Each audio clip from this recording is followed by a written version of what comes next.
We have already studied the sufferings in the 8 hot hells and the neighboring hells. Today, we'll proceed to the 8 cold hells. The purpose of discussing the sufferings in these hells is to help all of you understand that in places invisible to our naked eyes, many beings endure excruciating torment. Once we recognize the sufferings of the hell realms, we will undoubtedly feel fear.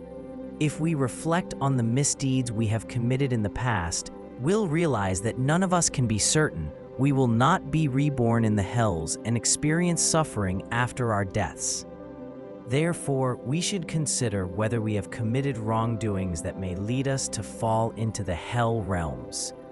If such a possibility exists, we must confess as soon as possible, for we cannot know when death will come. Each of us should contemplate this.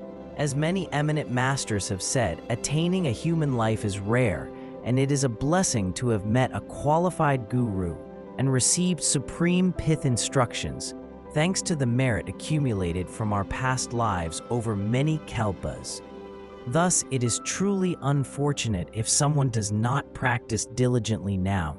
They will enter the bardo state empty-handed, lacking sufficient accumulated merit at the time of death.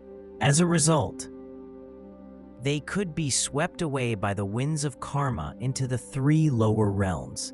The excruciating pain experienced by beings in hell, as well as by hungry ghosts and animals, is beyond our imagination. Considering the numerous misdeeds we have committed and the limited good deeds we have performed, none of us can be certain that we will escape the consequences of a bad rebirth.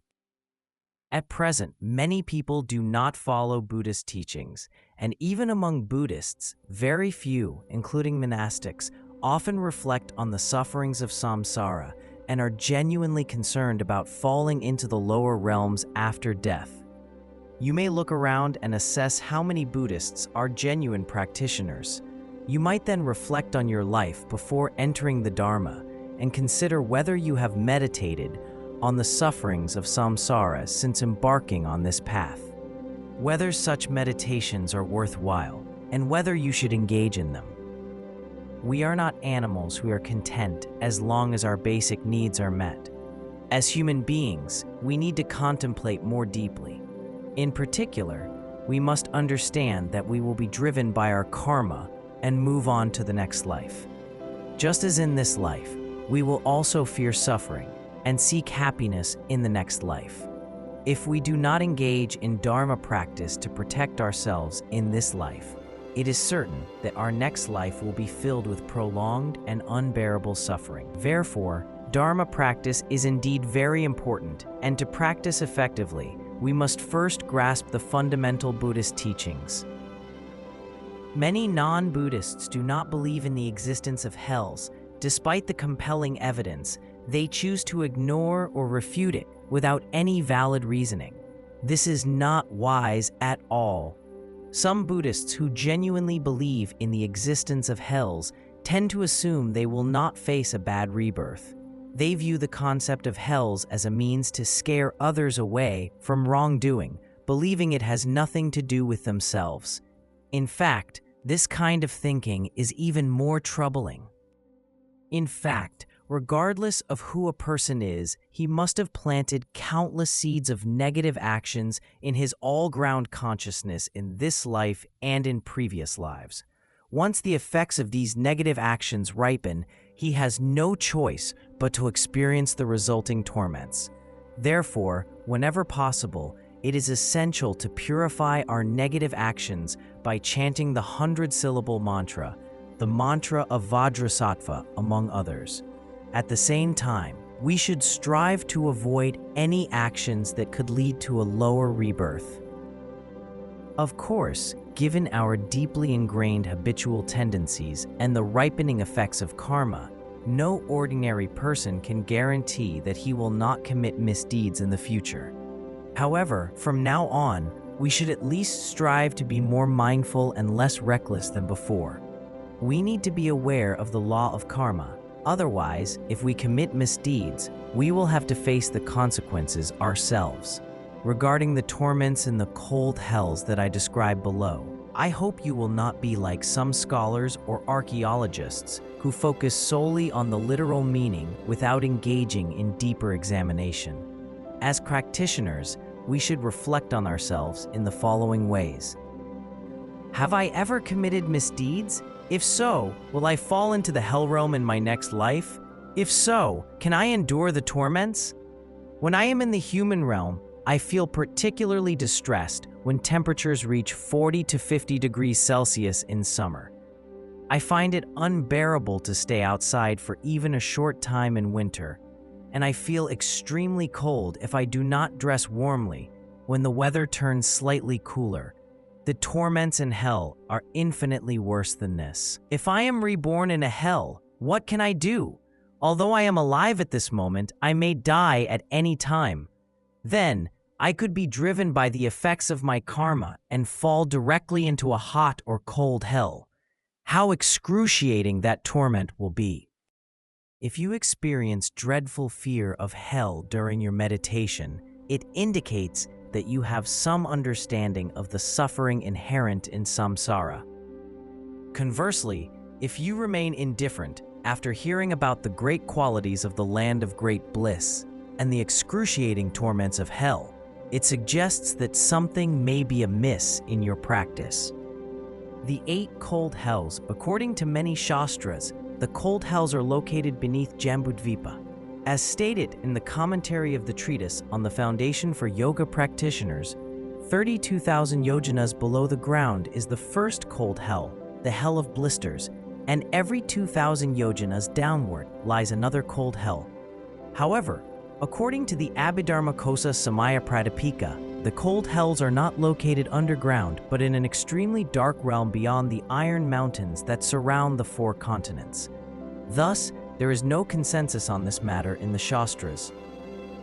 Regarding the number of cold hells, the Sutra of the Right Mindfulness of Dharma and the Treasury of Abhidharma list 8, whereas the Dirghagama and the Abhidharma Treatise on the Establishment of Worlds list 10.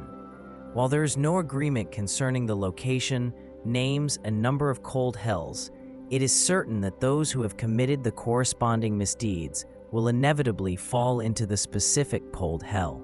Therefore, we must first understand the torments in the cold hells and then reflect on and meditate upon them repeatedly. The Hell of Blisters. In all the cold hells, the environment consists entirely of snow-covered mountains and icy glaciers, perpetually swept by blizzards. The beings, completely exposed and unclothed, suffer intensely from the freezing cold. Specifically in the Hell of Blisters, the unbearable chill causes painful blisters to form all over their bodies. It is very cold at Larangar during the winter. If one does not dress warmly enough, blisters may develop on the skin. The same seems to apply to northeastern China. When I visited, someone warned me, "You must dress warmly, otherwise you'll end up with blisters." Winter is indeed very cold in the Tibetan region. Jigme Trinley Ozer mentioned this in his biography. Summer in Sershul is as splendid as the celestial realm, whereas winter is as bitterly cold as the cold hells. Surtar, the county where Larangar is located, is no different. Flowers bloom everywhere in the mountains during summer, nearly comparable to heaven. However, during winter, especially around December, it becomes freezing. Many Dharma practitioners are daunted by the harsh winter here. Now, many people at Larangar have begun to prepare clothing and cow dung for the coming winter. While some are also renovating and repairing their cabins, such preparation is essential. Otherwise, when the cold weather arrives, all we can do is endure it, making it difficult to accomplish anything else. Although the cold we experience in the human realm is incomparable to that in the cold hells, there are indeed some similarities that can aid our contemplation of the cold hells. The Hell of Burst Blisters. In the Hell of Burst Blisters, the blisters on the hell beings rupture. The Hell of Blisters and the Hell of Burst Blisters correspond to the Arbuda Hell and the Nirarbuda Hell, as described in the treatise on the Great Perfection of Wisdom and the Dirghagama. The names of the cold hells listed in the Buddha Speaks of the Causes and Conditions of Golden Youth Sutra are essentially the same as those mentioned in The Words of My Perfect Teacher and the Great Chariot, a treatise on the Great Perfection. The Hell of Clenched Teeth. In the Hell of Clenched Teeth, the unbearable cold forces the beings there to grit their teeth tightly in response to the extreme discomfort. The Hell of Lamentations. In the Hell of Lamentations, their lamenting is ceaseless. The Hell of Lamentations is also known as the Hell of Atata. There, beings shiver in the cold, producing an at sound with their mouths. In this hell, beings lament the extreme cold. Mahadeva was a bhikkhu who committed 3 of the 5 crimes with immediate retribution. During his lifetime, he gave teachings, and many of his disciples attained arhathood. After his parinirvana, one of his arhat disciples visited a patron's house to accept offerings. While washing his hands, the disciple wondered, "I wonder which pure realm my master has been reborn into." He then used his arhat clairvoyance and discovered that Mahadeva had been reborn in the cold hell, lamenting, "Why is my house so cold?" Upon realizing this, the disciple immediately wished to perform a Buddhist puja to help his master. However, after finishing washing his hands, he checked again and found that Mahadeva had already been reborn in the 33 heaven due to the merit accumulated from his Dharma teachings. This was wonderful. Mahadeva did not even realize he had been reborn in a hell realm. He was only feeling the cold, and soon he was liberated. Mahadeva had over 100,000 disciples during his lifetime. As I previously mentioned while teaching the Sakya Lekshe, the historical account states that no ordinary person was able to take as many disciples as Mahadeva did after the parinvarna of Buddha Shakyamuni. The Hell of Groans. In the Hell of Groans, their voices are broken and deep, drawn-out groans continuously escape from their mouths. The Hell of Utpala-like cracks. In the Hell of Utpala-like cracks, their skin turns bluish and splits into 4 sections resembling petals of a flower. The Hell of Lotus-like cracks. In the Hell of Lotus-like cracks, beings' raw, red flesh is exposed, and the intense cold causes it to split into 8 pieces. The Hell of Great Lotus-like cracks. In the Hell of Great Lotus-like cracks, beings' flesh darkens to a deep red and splits into 16, then 32, and eventually countless pieces. Metal-beaked worms burrow into the fissures, devouring the flesh. The names of the 8 cold hells are derived from the unique torments that beings endure within each one. What are the causes of being reborn in these cold hells? Some Buddhist teachings state that those who freeze beings to death in ice or ice-cold water will be reborn in the cold hells. Many fishermen are clearly committing such misdeeds. They capture large quantities of fish and shrimp and freeze them to death by placing them directly into freezers. When I followed the great Jigme Phuntsok Rinpoche on a pilgrimage to Mount Putuo, I noticed that there were multiple freezers on the boat, which were used to preserve the fish caught by the fishermen. Freezing the fish to death is undoubtedly a primary factor that leads to the rebirth of the fishermen in cold hells. Many people today engage in similar misdeeds. Some Buddhist texts state that those who strip beings of their clothing and subject them to the cold will also descend into the cold hells after death. Additionally, it is mentioned in the Jatakas, nihilists will dwell in cold winds and darkness in the next life. Nihilists who deny the law of karma and the existence of rebirth will be reborn in the dark, cold hells, experiencing excruciating torments after death. The views of nihilists, particularly those of certain atheists, may lead countless beings directly into the cold hells. Some individuals who have held teaching positions, especially those who have advocated materialism, may have rejected the law of karma, rebirth, or the existence of celestial realms and hells. Such teachings might have influenced many and destroyed their source of merit. All of these become causes for rebirth in the cold hells. Furthermore, slandering sublime beings also leads to rebirth in the cold hells. It is stated in the Abhidharma treatise on the establishment of worlds, Bhikkhu Kokalika fell into the Mahapadma because he slandered the great Shravakas Sariputra and Maudgalyana. Bhikkhu Kokalika, a disciple of Devadatta, slandered Sariputra and Maudgalyana, the two chief disciples of the Buddha, and as a result, was reborn in the hell of great lotus-like cracks. Here is the story clearly told in the treatise on the great perfection of wisdom. Due to the influence of Devadatta, Kokalika often harbored negative perceptions towards Sariputra and Maudgalyana.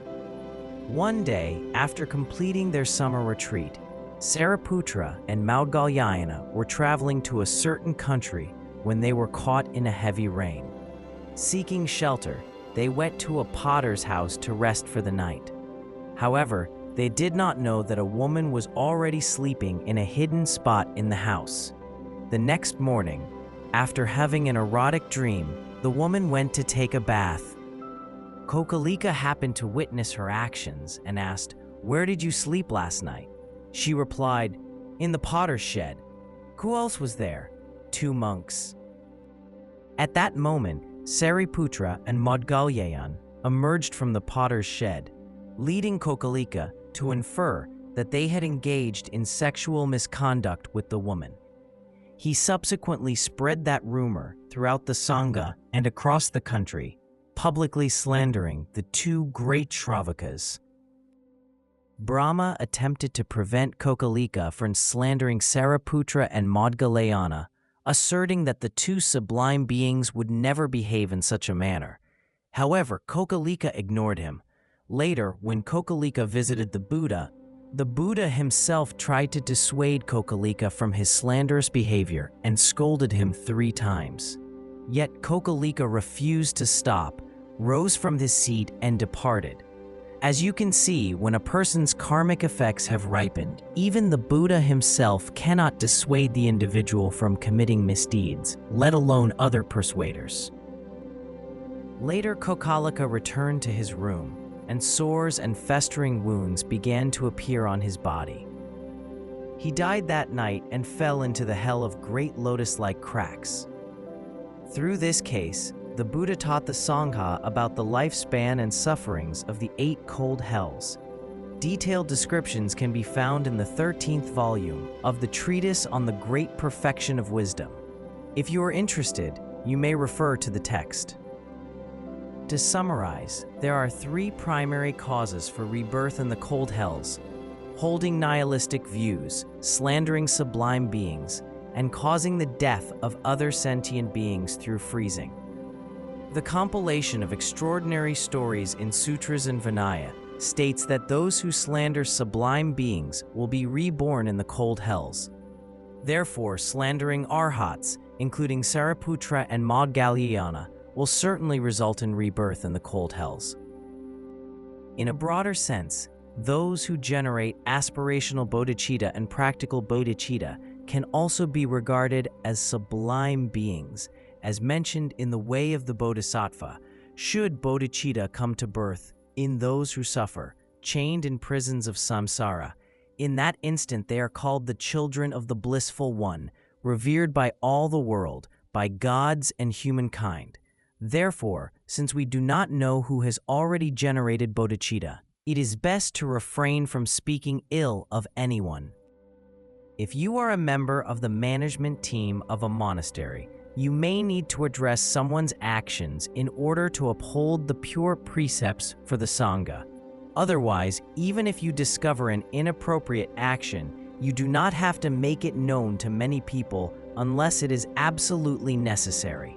After all, what you see may not always be true. As I mentioned before, people often believe that seeing is believing, but due to their preconceived notions, what they perceive may not reflect the truth. When people speak carelessly, it is easy to commit misdeeds. The Buddha repeatedly emphasized the importance of pure body, pure speech, and pure mind. So if our body, speech, and mind can be purified, we are living a meaningful life. Many lay practitioners today talk carelessly about the faults of others. In fact, they are not qualified to do so. If they focus too much on the faults of others, they will be the ones who suffer the consequences. If the individuals we criticize are indeed ordinary people, and we have compelling evidence of their faults, it may seem acceptable to discuss these issues from a mundane perspective. However, if the individuals are sublime beings, then what should we consider regarding the karmic consequences? Throughout the ages, many sublime beings have appeared eccentric, yet their inner realization is inconceivable. It would be tragic if we were to descend into the cold hells and endure excruciating suffering for thousands of kalpas simply due to a few moments of heedless speech. Everyone should carefully contemplate how to live a truly meaningful life in this world. Most people do not understand the meaning of life, believing it is sufficient to have a happy family, abundant wealth, and enough provisions, including food and clothing. In reality, even ants share this perspective. Ants also seek a comfortable nest and sufficient food. Oh, ants want clothing? My mistake. It should be that ants desire food and drink. However, some young ants do wear high heels. See, some lay practitioners are nodding. They must have seen it. The audience laughs. Let's return to the text. The lifespan in these cold hells is remarkably long. Imagine a container large enough to hold 200 kosala measures of sesame seeds. Life in the blistering hell lasts as long as it would take to empty that container by removing just one seed every 100 years. In the other cold hells, both lifespan and suffering increase 20-fold. For instance, the lifespan in the hell of burst blisters is 20 times longer than in the blistering hell, and in the hell of clenched teeth, it extends another 20 times beyond that, continuing in this manner. The treasury of Abhidharma states, remove a single grain every 100 years from a container full of sesame seeds. The time it takes to empty the container represents the lifespan in the blistering hell. The lifespan of other cold hells increases by multiples of 20 for each one. The Great Chariot, a treatise on the Great Perfection, cites scriptural evidence from the Sutra of the Right Mindfulness of Dharma, which states, imagine a container filled with sesame seeds that can hold 200 times the capacity of the scale used in the city of Kosala for measuring sesame. If you remove a single grain of sesame every 100 years, the time it will take to empty that container reflects the duration one will be trapped in the blistering hell. For the other cold hells, that time increases by multiples of 20 for each one, along with the suffering. You should keep these sufferings in the cold hells in mind and meditate on them just as you would for the hot hells. Reflect on how unbearable it is to be exposed to the icy winter wind for even a moment in this human world. Then, imagine how intolerable it would be if you were reborn in one of those cold hells. Confess your misdeeds, promise never to commit them again, and give rise to compassion for the beings currently enduring such torment in the cold hells.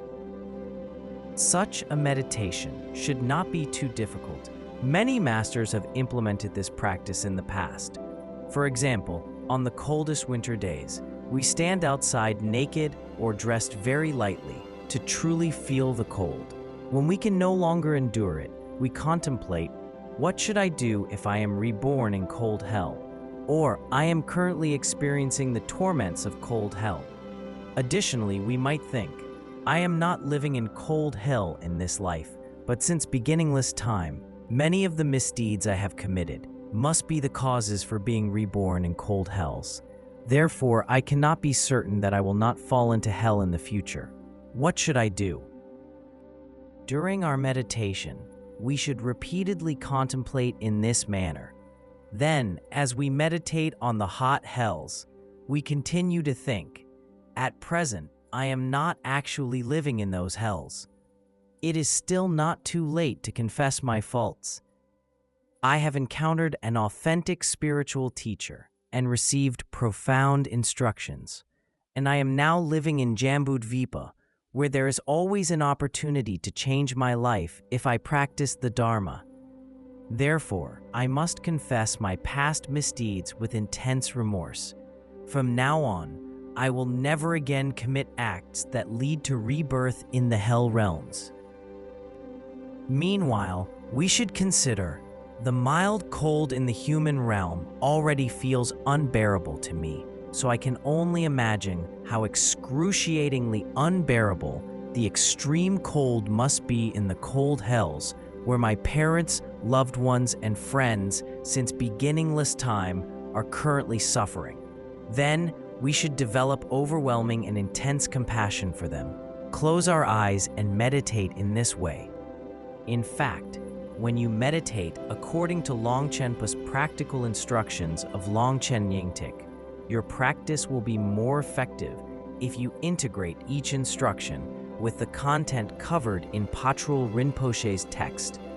Of course, you may also choose to practice Longchenpa's and Patrul Rinpoche's teachings separately. Nevertheless, you should apply the instructions into real practice. We should recognize that actual practice is completely different from theoretical study.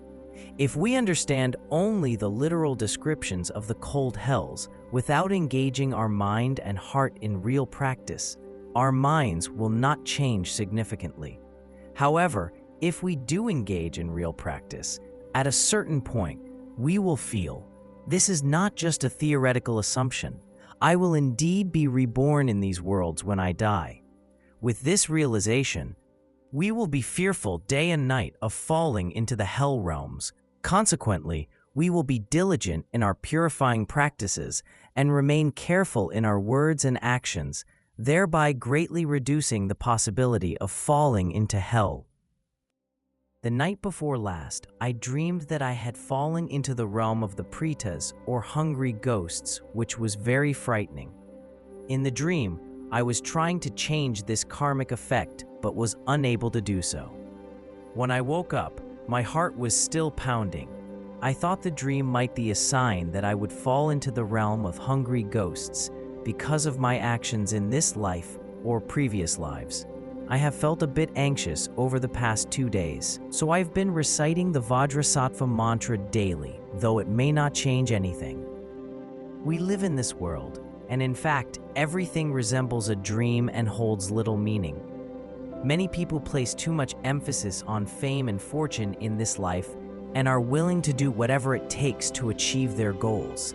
However, they fail to realize that they will have to endure the consequences of their actions long after their deaths. After all, human lifespan is very short, and it is highly likely that one may be reborn in a different realm, where there may be no blue skies or green grass. At that point, even if a person is the president of a country or the Secretary General of the United Nations in this life, they will have no choice but to experience the consequences of their actions. Can our karmic effect be changed? Before our deaths, if we take the time to repent sincerely and practice the Dharma, we will create happiness for ourselves in the future. Beyond this, no one can save us, not our family and friends, nor our wealth and status. Our only refuge is the authentic Dharma. Non-practitioners may not perceive this truth, whereas seasoned practitioners will eventually come to recognize it. This conviction is evident among many lineage masters. Therefore, we should not occupy ourselves with meaningless trivialities, especially those lay practitioners who must earn a living. Although they face significant life pressures and may occasionally have no choice but to deal with trivial matters, they should not live without the Dharma in their minds. These days, some people do not pursue the Dharma. Others may appear to study it, but they are only Buddhists in name, not in essence, which means the Dharma has not truly penetrated their minds. Thus, their practice becomes merely a formality. Such individuals are quite pitiful, and it is difficult to predict their ultimate fate. In short, everyone must reflect on the teachings we have just learned. It is insufficient to understand them only at a surface level. After contemplation, we must put these teachings into genuine practice. On one hand, we must reflect upon the possibility of falling into the hell realms. On the other hand, we should cultivate deep and intense compassion for beings currently suffering in the hells and enduring excruciating torments. The Ephemeral Hells. The Ephemeral Hells exist in various locations, each presenting vastly different forms of suffering. Inhabitants of these hells may be crushed between rocks, imprisoned within stones, frozen in ice, boiled in scalding water, or burned by fire. The existence of ephemeral hells has been mentioned in many sutras. For example, according to the Vinaya, Maudgalyayana saw many beings from the ephemeral hells near the seashore, where some appeared as stones, trees, and other objects. All of them were experiencing excruciating torments in the forms of non-sentient beings. Maudgalyayana sighed. There is no peace and happiness in the three realms of existence. Beings living in the ephemeral hells are tormented by suffering, like those trapped in a blazing fire. I once bought a book titled Nature's Wonders, which introduces many miraculous phenomena.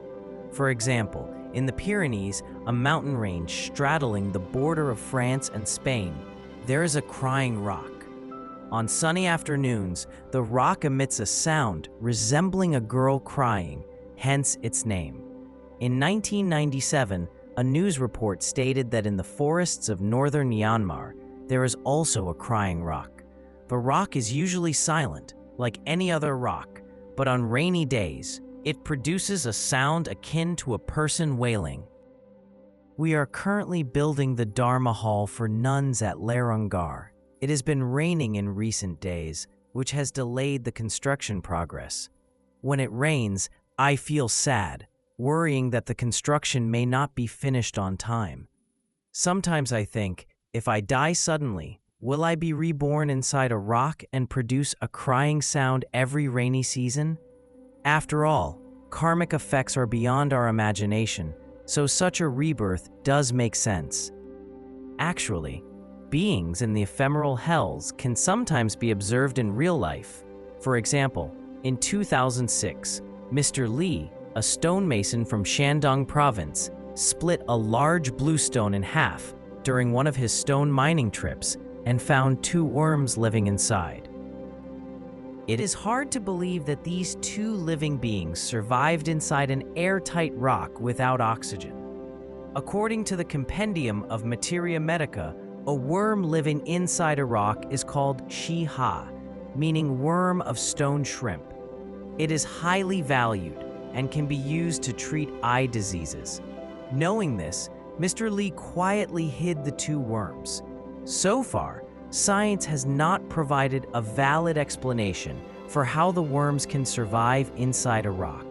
From a Buddhist perspective, it is understood that worldly knowledge may not offer the right explanation. When the great Jigme Phuntsok Rinpoche visited Canada, he noticed many peculiar stones along the seashore.